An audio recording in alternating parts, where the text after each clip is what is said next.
Eles enxergam o mundo com olhos diferentes e possuem um desenvolvimento moral que causa muita inveja mesmo a muitos adultos. Os casos das crianças superdotadas são mais comuns do que as pessoas podem imaginar.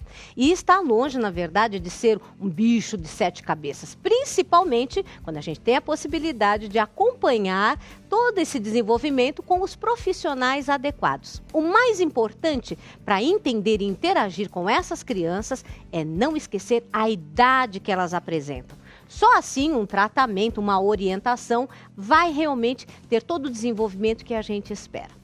Estamos aqui conversando com essa família maravilhosa e com a Ada também a respeito de um ponto muito importante na minha opinião. Que eu estava conversando em off aqui com o Breno e ele estava dizendo que com os amigos dele ele não teve problemas, porque muitas vezes o superdotado ele acaba sofrendo bullying mesmo, porque os outros se sentem incomodados pelo desempenho muito bom naquelas áreas em que ele tem as altas habilidades e incomodam. Como é que você fez então, Breno? Conta aqui para todos nós quando começaram. Teve algum tipo de apelido que deram a você quando souberam que você tinha altas habilidades? Não me deram nenhum apelido, mas... Que sorte, hein? Tipo, porque eu tive sorte de não ter muito problema com isso. Uhum. Mas tem um menino na associação, Sim. amigo meu, que ele tem problema disso até hoje. Que tipo de problema ele se queixa? Ele sofre bullying por lá. isso. Chamam o quê? De nerd, espertinho, notinha, alguma coisa assim? É. E como é que você fez? Na verdade, assim, quando as pessoas começaram você tem altas habilidades, é um superdotado. Como é que você fez para que a tua vida continuasse normal? Eu comecei a, meio que ir na brincadeira mesmo. Na brincadeira?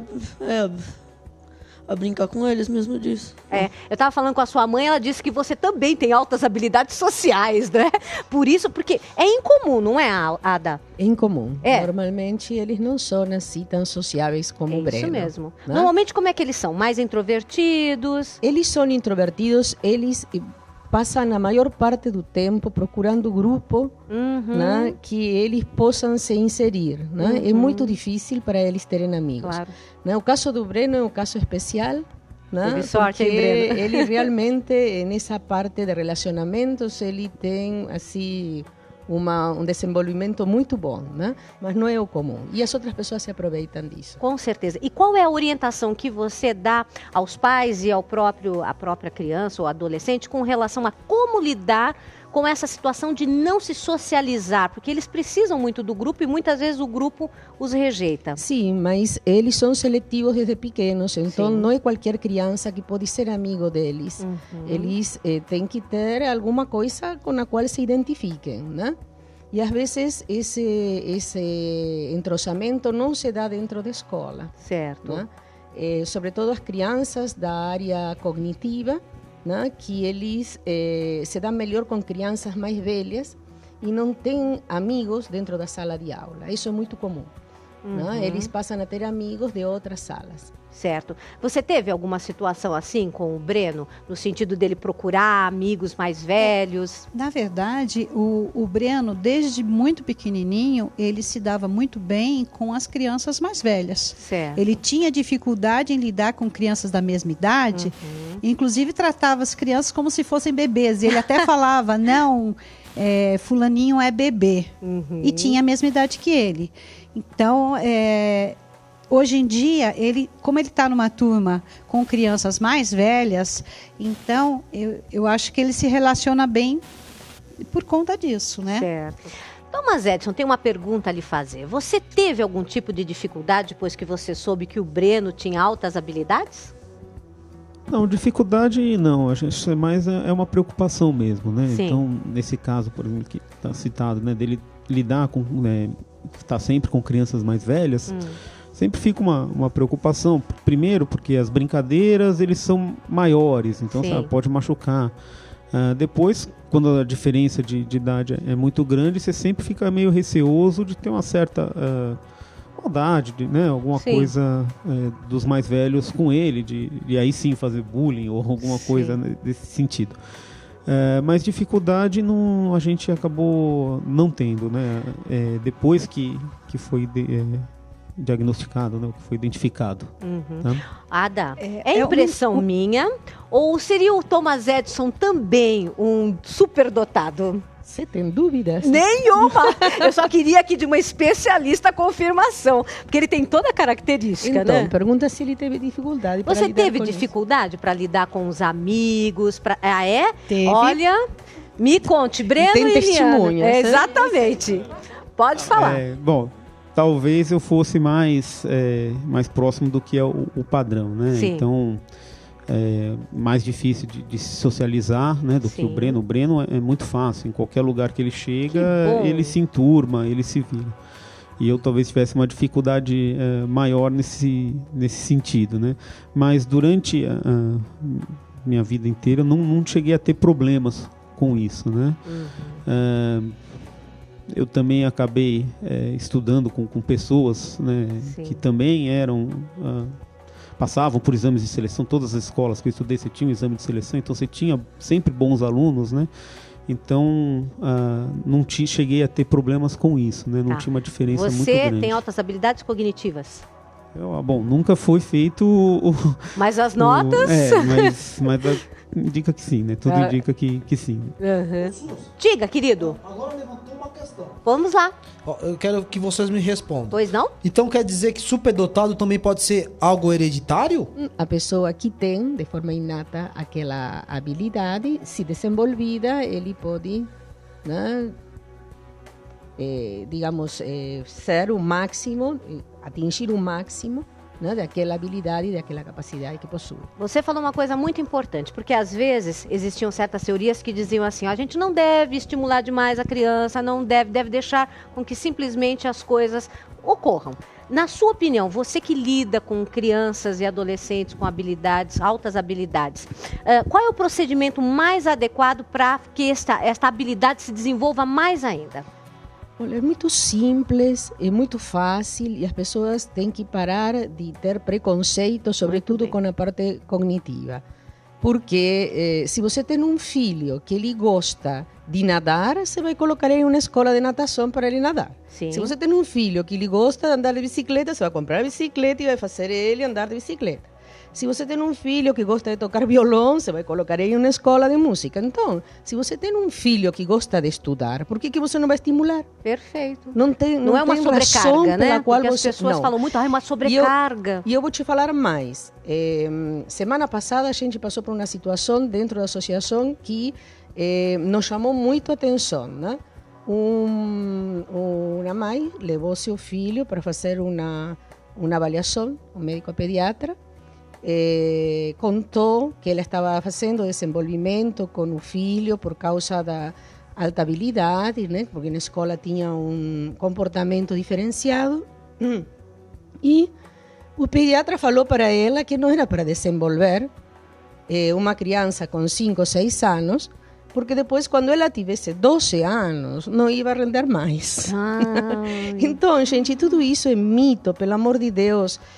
Quanto mais você desenvolve essa criança, mais possibilidades ela tem, mais curiosidades ela tem e pode fazer o que ela realmente tem vontade.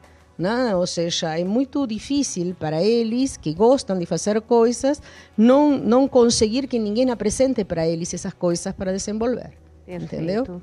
Então, eu acho que tem que tomar muito cuidado com o que é falado para essas crianças e para esses pais que muitas vezes não têm orientação adequada e acabam fazendo com que a criança se desaponte. Sim. Né? Porque aquilo fica uma choradeira. Né? Com certeza. Mas, né?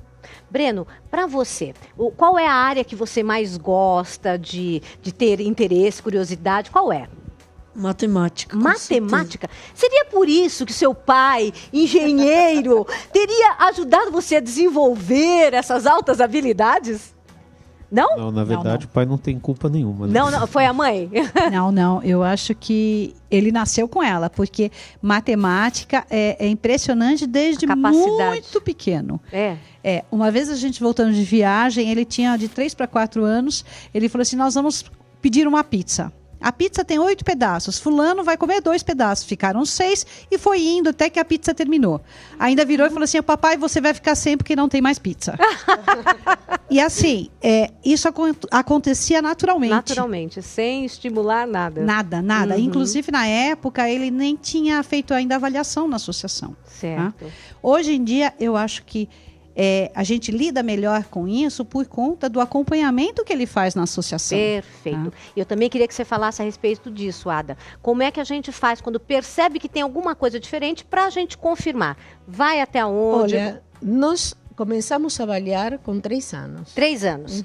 Que eu também estava para te perguntar isso. Com que idade a gente consegue perceber que aquela criança tem altas habilidades? Então, nós começamos a avaliar com 3 anos. Certo. Temos 3 casos que fizemos avaliação com 2 anos e meio, né? Sim. Mas o limite nosso é 3 anos a 12 anos. Perfeito. Né? Por quê? Porque é uma idade na qual a criança consegue dar o máximo dela naquilo que a gente avalia. As avaliações não são conteudistas, porque sempre você prejudicaria alguém, não todas as escolas têm o mesmo conteúdo. Claro. Então, são avaliações onde se trabalha o desafio, né? As coisas de forma vivencial e saber, a partir dos conhecimentos da criança, né, qual é o processo dela para a solução do desafio. Se eu tenho um filho de 16 anos e eu tenho essas características que você falou, principalmente a questão assim, toda hora está sendo chamado na escola, tem aquele desinteresse, não está participando, não quer fazer lição. Aliás, Breno, você gosta de fazer lição de casa? Bom, acho que a pergunta tem que ser modificada. Que gostar, ninguém gosta. Mas você faz as suas lições de casa? Faço. Faz? Mamãe? Você faz... sob tortura, né? Sob tortura. Tá igual o Marcinho, olha aí. Marcinho, você está cada vez mais se caracterizando. Na verdade, o Teco é superdotado, né? Ah, é? Por quê? A professora vive chamando a mãe dele, não gosta de fazer lição de casa, apesar que hoje ele tá estudando lá, né? Tá estudando. Mas ele é um aluno superdotado, eu acho que ele faz parte desses 10%, viu? Bom, agora brincadeiras à parte. Como é que a mãe deve proceder quando um filho tem 16 anos, né? Que você falou que até 12 na até 12 associação... a gente faz a avaliação pedagógica e psicológica Certo. da criança, né? Que é o que por lei é obrigatório ser feito. A partir dos 12 anos, a criança já não tem essa transparência. Perfeito. E entra na adolescência e ela não quer ser avaliada. Sim. E responde o que quer. Então, a avaliação não seria um reflexo realmente do que a criança é. Então, é feito outro processo. Ok. Eles falam em que áreas realmente eles acham que têm habilidade. Ok. Eles vão ser entrevistados por pessoas específicas nessa área, né? Especialistas em altas habilidades, e vai ter também junto o teste de QI. Perfeito. Né? Ou seja, com os mais velhos a gente procede desse jeito. E com os adultos, só o teste de QI. Por quê? Porque as avaliações pedagógicas foram desenvolvidas pela associação só até 12 anos. Okay. Igual que as entrevistas para os mais velhos. Só que para adultos, a gente ainda não desenvolveu outro instrumento para poder avaliar. Então, só é avaliada a habilidade cognitiva através do teste de QI. Perfeito. Tá? Olha, tivemos uma verdadeira aula aqui, não é verdade? Gostaria que vocês dessem algum complemento a mais, alguma coisa que vocês acham que poderia auxiliar outras pessoas. Então, uma coisa que é muito importante também, que é mito, e eu gostaria de mostrar, é que o teste de QI não mede todas as áreas cognitivas. Ainda que ele mede a área cognitiva, não é em todas as partes do cognitivo. Então, sempre precisa de outro instrumento para ajudar. E no caso que as pessoas façam, como no caso dos adultos dentro da associação, o teste de QI, elas têm que saber que só vão ser avaliados em uma área da parte da inteligência cognitiva e que nenhuma outra inteligência vai ser avaliada. Nem corporal, nem musical, nem artística, nem produtiva, nem criativa, nem nada. Ou seja, é só a parte de como essa pessoa assimila conhecimentos e consegue aplicá-los. Né? Ou seja, isso tem que ficar claro, porque às vezes, até faz pouco tempo atrás, só quem tinha um QI alto era superdotado. Né? Isso. E não é bem assim. Não? Ou seja, a gente tem que ter isso bem claro. São as inteligências múltiplas, Exatamente. Ou seja, todo o nosso trabalho se baseia nas inteligências múltiplas. Perfeito. Olha quantas orientações vocês tiveram. E eu gostaria que vocês complementassem com algo mais, se vocês acharam que alguma área a gente não colocou, que pudesse dar orientação para aquele que está assistindo aqui o nosso programa. Bom, eu acho que o importante nisso tudo, né, como eu falei, às vezes é muito bom a gente ter um filho que se sobressai, né? Todo mundo gosta, mas eu acho que tem que ficar claro para os pais que esse trabalho visa o bem-estar do filho dele. Ele é uma criança que tem uma necessidade especial, né? Além que seja bom que ele precise de mais, né? Mas ele precisa ser cuidado porque ele vai fazer bem para ele, né? É bom porque se ele não for bem orientado, isso vai trazer problemas na vida do filho dele. Sem dúvida. Então, olha, só quero agradecer imensamente a participação de vocês. Tenho certeza que você em casa adorou essa entrevista e quer assistir de novo? Quer novamente pegar esses conceitos para que você possa avaliar melhor alguém que está aí ao seu redor? Então entre em contato conosco. Você pode assistir o nosso programa, este ou entrevistas anteriores, pelo site www.paulinas.org.br.